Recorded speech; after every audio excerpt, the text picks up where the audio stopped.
Një tjetër qark i shtohet listës së ankimimeve nga ana e Partisë Demokratike në KAS.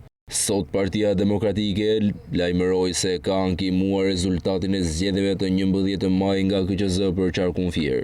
Demokratët pretendojnë se këtë qark gjatë zgjedhjeve funksionarë të ndryshëm jo vetëm që janë angazhuar në fushat, por janë përfshirë në skema të mëdha të tjetërsimit të vullnetit të zgjedhësve, sikundër është blerja e votës. PD-SHM thotë se ka denoncuar raste ku eksponent të krimit kanë patrulluar zonat urbane dhe rurale, kanë bllokuar rrugë dhe kanë ushtruar presion të drejt për drejt mbi individ apo familje, me qëllim tjetërsimin e vullnetit të zgjedhësve.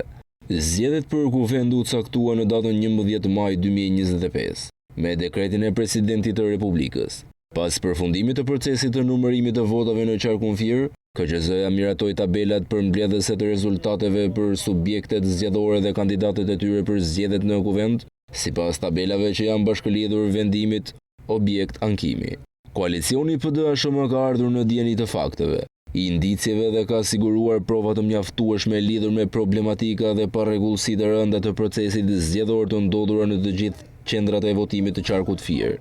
Në qarkun Fier, përdorimi i administratës publike dhe shtetërore si makineri zgjedhore ka qenë i përhapur dhe intensiv, duke krijuar një mjedis kryesisht jo transparent dhe të pabarabartë.